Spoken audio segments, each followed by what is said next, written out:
Shout out mga ka-road trip. Ngayong araw mga sir ay gusto ko lang i-share sa inyo.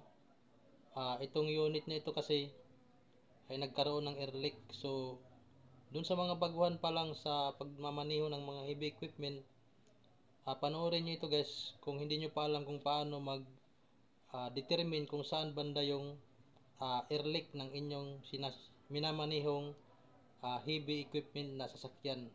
So, lalo na doon sa mga sasakyan na gumagamit ng hangin. So, hindi natin alam na mayroon palang air leak yung ating sasakyan. So, napakadelikado yan. Lalo na sa atin brake system at saka sa atin clutch. So, sa lahat ng mga areas or part ng sasakyan na gumagamit ng hangin. So, delikado yan pag mayroong air leak yung inyong minamaneho na sasakyan. Kaya ngayon, ituturo ko sa inyo kung paano maghanap kung saan banda yung nagkaroon ng leaking or singaw na hangin. So tara guys, panoorin yung video na ito. So ito nga yung sasakyan na ito mga boss. Ito nga pala ay Giga. Isang water lorry or water tanker. So ang naging problema nito mga boss ay nagkaroon siya ng air leak.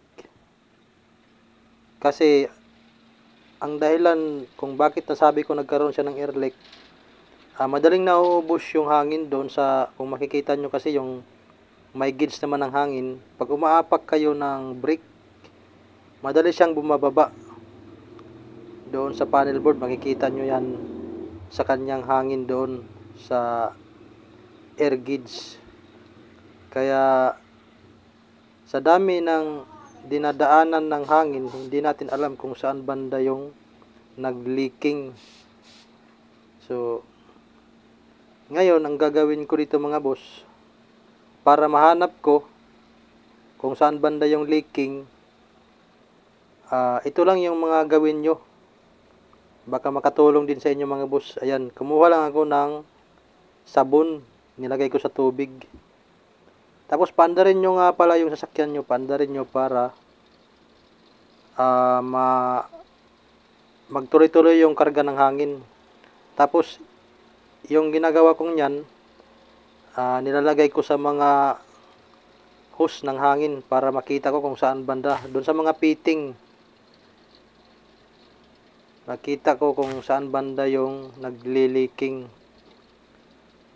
So ayan mga bossing, kung makikita nyo, kailangan yung sabon bumubula talaga mga boss. Kaya para makita nyo kung nagkaroon ng leaking, kagaya niyan mga boss, nagkaroon siya ng bula sa part na yan mga boss. Diyan siya nagkaroon ng air leak.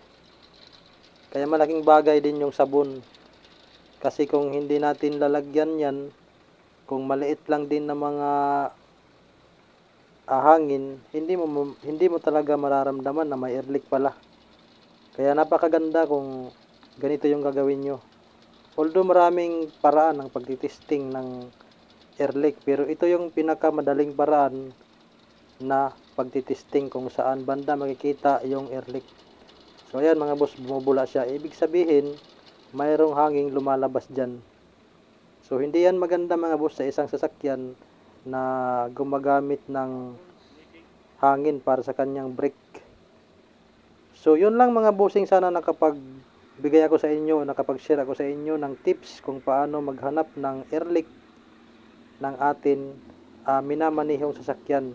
Kung hindi pa kayo nakaka-subscribe sa atin channel mga boss, pa-subscribe na lang at pa-like, din pa-share na rin. Din paki-pindot na rin ng notification bell para sa sunod na video ay ma-notified kayo. So ayan, maraming salamat sa panonood. Bye-bye.